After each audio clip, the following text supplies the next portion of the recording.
All right, welcome back to another episode of College Football on a Bridge. We are tackling Wisconsin Badgers. Very intriguing team this year. Very big year for Luke Fickell. He's going into his fourth season, and he's been like 17-21, so kind of on the bad side of 500. Um, it's been odd. I expected Fickell to kind of step in and see more to Cincinnati. Seems like he kind of was trying to implement his system and then kind of wanted it didn't really work. They didn't have the personnel. Maybe went back a little bit to the traditional Wisconsin. It's just kind of been all over the place. I would love to see him kind of get his guys in. They've had a string of transfer quarterbacks that just really hasn't panned out. They had Tyler Van Dyke, really didn't do much last year. They had Billy Edwards from Maryland, didn't really do much. This year they're going with Colton. Looks like they're going with Colton Joseph from Old Dominion. Excuse me. Dual threat guy, kind of a gunslinger. Looked good at Old Dominion. See how he does in his system. They also got a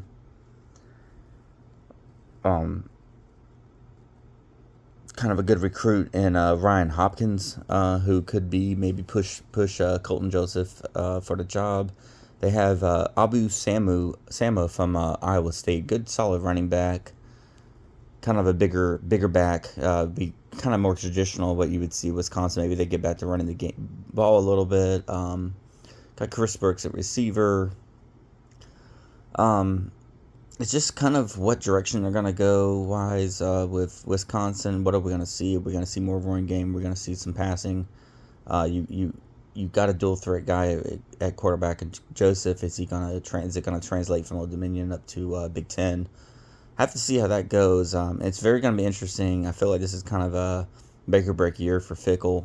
If he can get things kind of improving from 4-8 last year, maybe they can get closer to a bowl eligibility, or I mean, obviously you want more than that, but it's going to be a pivotal year for them. Defensively, they got Matthew Jung at safety. They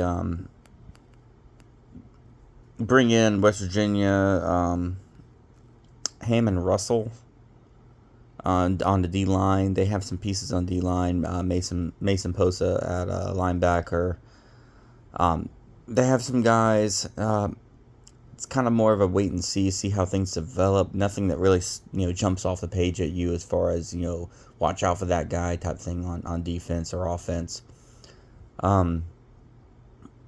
There's no Sauce Gardner on the team that you're really making sure you're watching out for. Like they had at Cincinnati. I mean, Fickell's offense has done good things, even with Ryder at Cincinnati. It wasn't like he was a dynamic quarterback, but he got the job done. So maybe they can get that out of Colton Joseph. Maybe a little bit of dual threat ability. Maybe he can elevate Wisconsin a little bit better than what they have been. Scheduling wise, you got Notre Dame and Green Bay, which is intriguing, but you never know what might happen, but it's not a great matchup to start the year with. They got Western Illinois, Eastern Michigan, at Penn State. They pull home against USC. They got to go to Iowa. There's no Michigan. There's no Ohio State. There's no Oregon. So there are definitely some winnable games, especially the back half of the year. There's some stuff in the middle that looks a little rough, but there's definitely some winnable games. So I'm hoping they can get to 7-win mark, maybe elevate a little bit higher than that, and go from there.